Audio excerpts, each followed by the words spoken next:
A lot has happened over the past few months at Twitch, and a large part of that comes down to advertisers leaving in droves. Some see it as the end of Twitch, and that comes with a ton of finger pointing and blame. And I gotta tell you, I'm really not above finger pointing myself. Many people think this comes down to one person or one incident, and there are notable instances of things that have happened that can be deemed offensive or deemed as the cause of what's going on now, but the truth is it's far more complicated than that. I also don't believe this is the end of Twitch, as many people are suggesting, but things will look very different going forward, and I don't know when or if they will ever truly recover. And whatever the cause, or whoever is to blame, this is the case of the Twitch Adpocalypse.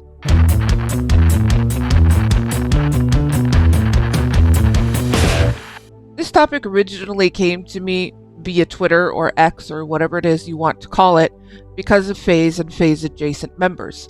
And I'm going to be really truthful here when I say initially I just scrolled right past it. Most of the Faze business model right now is who can say the most outrageous thing, offend the most amount of people, or farm the most amount of clips based on something that is very most certainly not real or even accurate.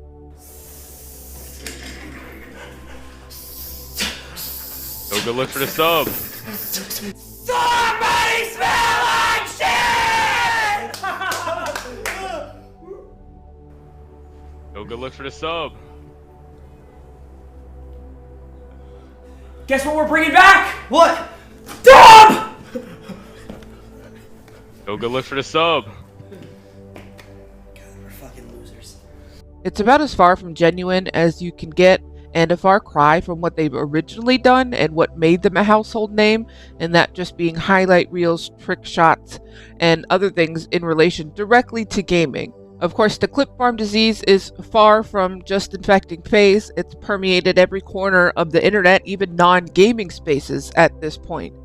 I have a feeling I'm going to point this out a lot throughout the video, but this one thing that I've just mentioned is not the exclusive cause or reason for what's going on. Again, it's much more complicated than that. It may be part of what's caused this adpocalypse, but it is far from the only cause. And before we get into a direct breakdown of numbers as far as what's changed, how they've changed, and how long they're likely to be changed for, I do just briefly want to discuss Twitch's business model.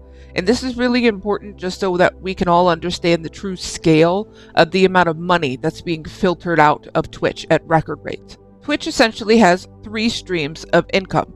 The first form is the most obvious of them, and this comes directly from the viewers themselves, the people enjoying the content that's on the website. This is broken up into a few different categories of its own. This comes in the form of subscriptions directly to the creators themselves, direct donations, again, to the creators themselves, and bits, which is the in-app currency that Twitch uses that can be bought and sold for real-world money. This is in hopes of a more personalized experience or as a way to avoid ads altogether. The merits of what that gets you really depends on the channel and the creator themselves as far as what personalized experience they want to offer to their viewers. The second form of income comes directly from the parent company of Twitch. Like a lot of corporate entities, at least within America, it's not owned by itself. It has a parent company, and that comes from AWS, which is a part of Amazon. As a parent company, Amazon pumps money into Twitch as needed. That's for things like updates, development, and marketing. That money still remains intact, at least for now. The reason why this is being referred to as an adpocalypse is because of the third stream of income that comes directly from advertisers. These are companies that want to take advantage of the thousands or tens of thousands of eyes that are on Twitch at any given day. To those people, they would like to sell their goods or services. And in exchange for Amazon putting those advertisements on their website, those advertisers, of course, put in money to have those ads shown. But what happens when those same advertisers receive thousands, if not more, of DMs, emails, and even letters asking them if they truly want to be associated with the website that allows, or even in some cases promotes, offensive content? Well, they would obviously not want to be a part of that and have their ads pulled from Twitch. And unfortunately, this is not a hypothetical. That's what's currently happening and what's causing this so-called adpocalypse. Going briefly back to Faze, I did want to touch on them again because it was one of the first instances where people were bringing attention to this change in ad revenue and the specific numbers of that change. And I know it can be really hard to stomach the content of people discussing going from making many thousands of dollars a day to just some thousands of dollars a day, but it's still important to look into. They each began complaining, despite not changing the amount of time they were streaming, the content of style they were streaming, or anything else. They each began making significantly less money, with Stable Ronaldo specifically saying that he went from making approximately 5 figures a day to about $9 a day. Hate you. If my ads are not fucking fixed in the next 2 days by November 15th, I am not streaming for the rest of the month. You guys are getting punished Go look with for the ads, sub. and I'm not even getting paid. Why would I do that to you guys while doing that to me? Even threatening to stop streaming until this revenue was corrected. Lacey stated he went from approximately $10,000 a stream to about $2,000 a stream.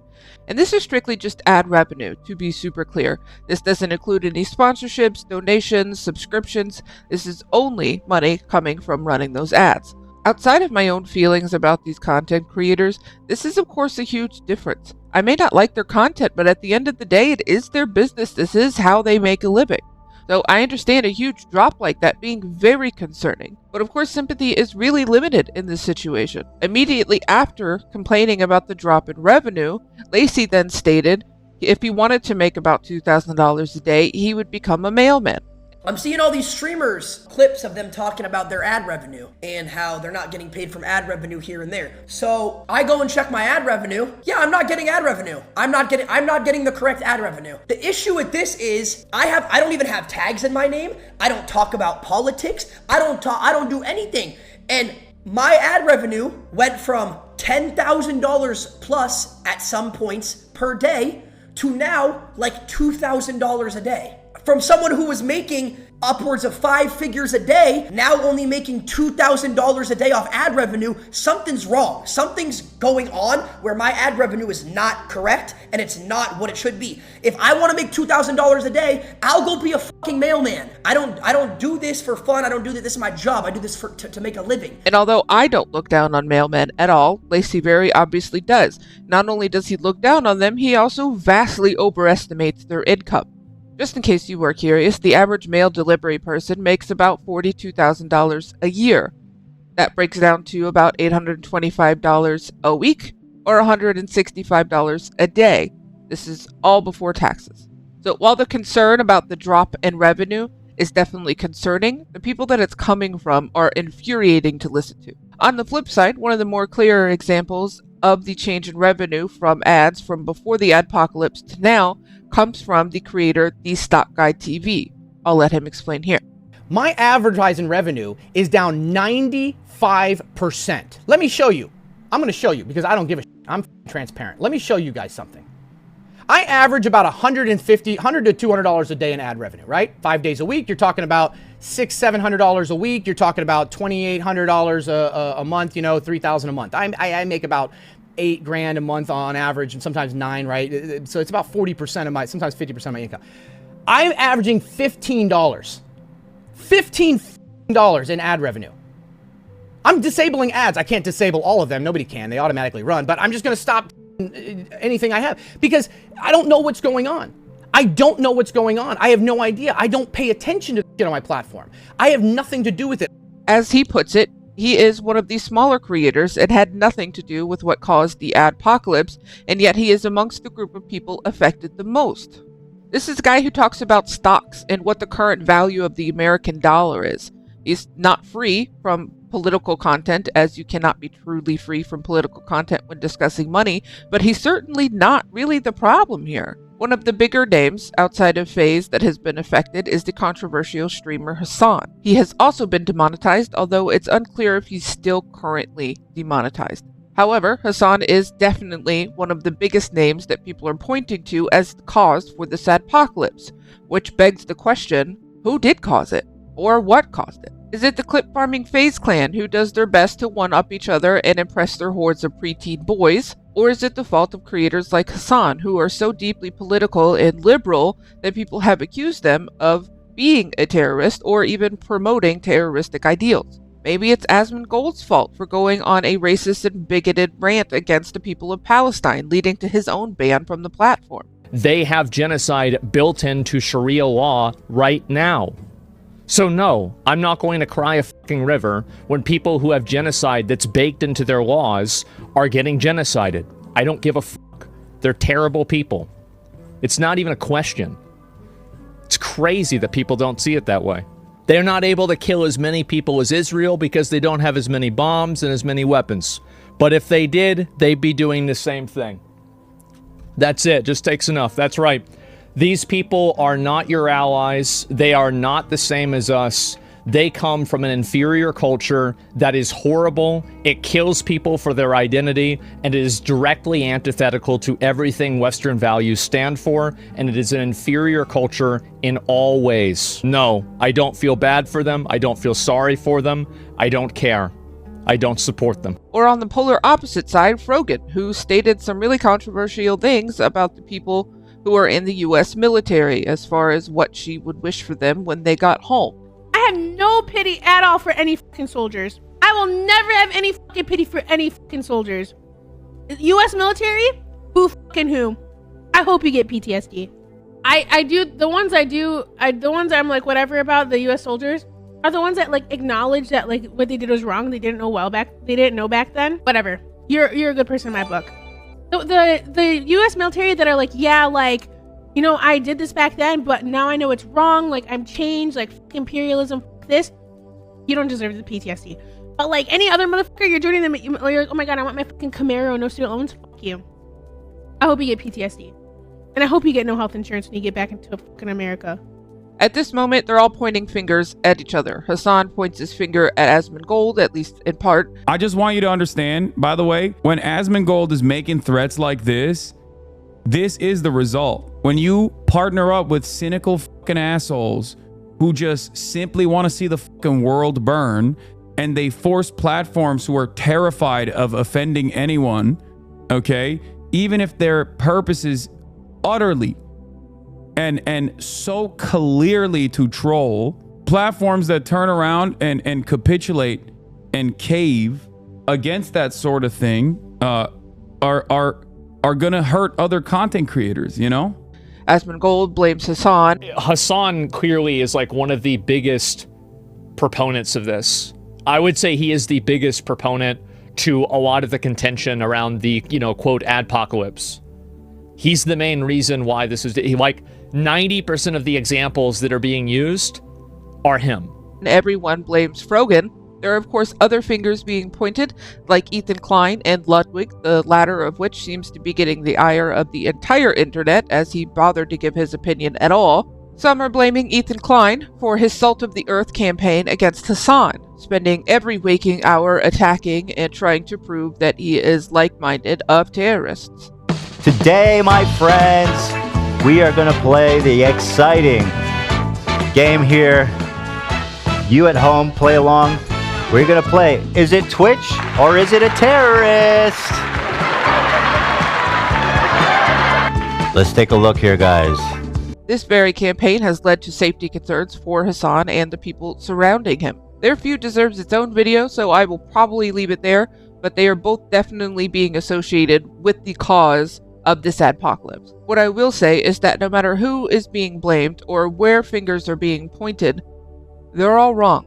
The absolute objective truth is that it's all of their faults. The platform that started as a way for gamers to share their gameplay and people to connect within their own communities has devolved into a war on all fronts. It's taken on the poison of the political divisiveness that the entire country has also taken on, while also bringing on cultural changes that no one knows how to deal with.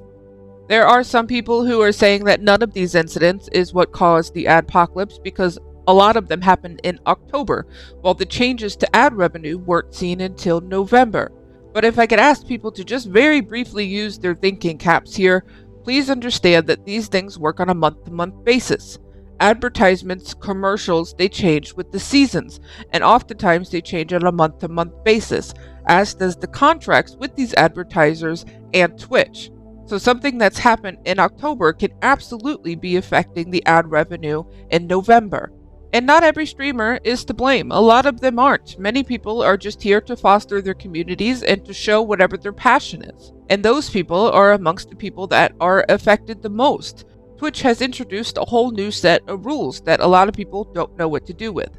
Some of them are so overly specific, you know they came from a particular incident, while others have come so vague that people don't know how to abide by them. I myself am in that last camp where I don't really know what I can and can't say. I'm recently married, and I would love to discuss that part of my life, not exclusively, but it's something happy that's happened within my life that I'd love to share with my community that I don't know whether or not I can, and that's because I have a wife instead of a husband. Because there's an entire group of people who have politicized my very existence, based on these new rules, I really don't know if I'm even allowed to talk about my wife, or even mention that I have one. There's a lot that needs to change to go forward, and none of these changes that are being made will exclusively bring back these advertisers who have fled. I do have some appreciation for Twitch for trying to calm the storm and introduce these new rules and regulations to monitor the situation better. If they didn't, it would be a lawless land where people could say or do whatever they wanted, leading to a cesspool of creators and viewers.